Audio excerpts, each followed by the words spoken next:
Sketch the region bounded by the given equations. Express the region's area as an iterated integral and evaluate the integral.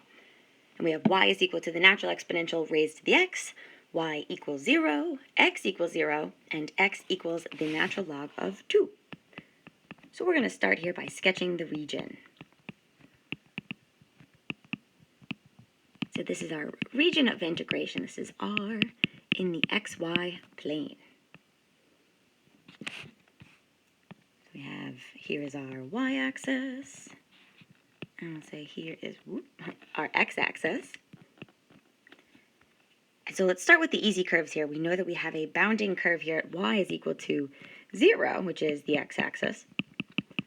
We have a bounding curve at x equals 0, which is the y-axis.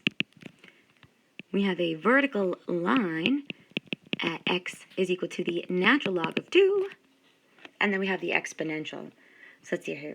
We have at the x-axis, this is the bounding curve, y equals 0. At the y-axis, we have our bounding curve, x is equal to 0. And we'll say somewhere over here is where x is equal to the natural log of 2. So we'll just draw a straight line there. And then we also have the natural exponential. So we know that that's our growth curve. So you have y is equal to the natural exponential raised to x. So we can see here, I'm actually going to make our other continuous function of x a red curve here. And so the region of integration is bounded by these curves. So the shaded region here is R. And our job here is to find the area of this region. So if you can see it, by all means, go for it. Otherwise, make sure to bring your pencil across the picture to confirm that the top curve and the bottom curve are always the same, which they are here. Hooray. So in doing this, this allows us to define the bounds. So we can say, therefore, y is going to be greater than or equal to 0, less than or equal to the natural exponential raised to the x, and then our bounds on x is also greater than or equal to 0, less than or equal to the natural log of 2. So these are the bounding curves for our region of integration. And then last but not least here, we want to keep in mind that we're looking for the region's area. So we know we can let our function be, or the integrand be 1.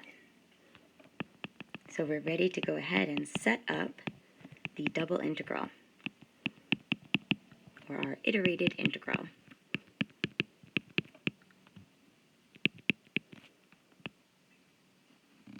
So we are looking for the area of R. And so that's going to be the double integral over R of f of x, y, dA. And then noticing, looking at our bounds here, we see that the y bounds contain the variable, so that will need to be our inner integral here.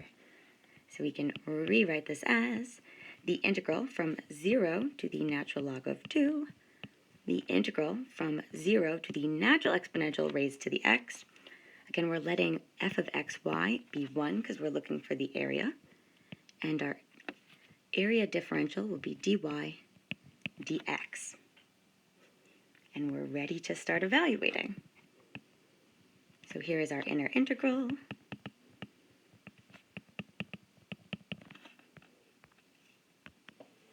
So we can pull that out to evaluate it. So we have the integral from 0 to the natural exponential raised to the x dy, which integrates to y from 0 to the natural exponential raised to the x.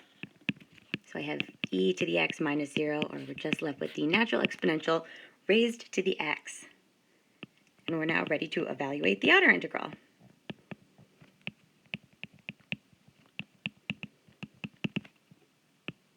So plugging that in, I now have the integral from 0 to the natural log of 2 of the natural exponential raised to the x dx. which is a general antiderivative. It integrates to e to the x, and will now evaluate from 0 to the natural log of 2. So I have the natural exponential raised to the natural log of 2 minus the natural exponential raised to the 0. And we can apply our inverse property here. The exponential and logarithm undo the effects of each other, and anything raised to the 0 is 1.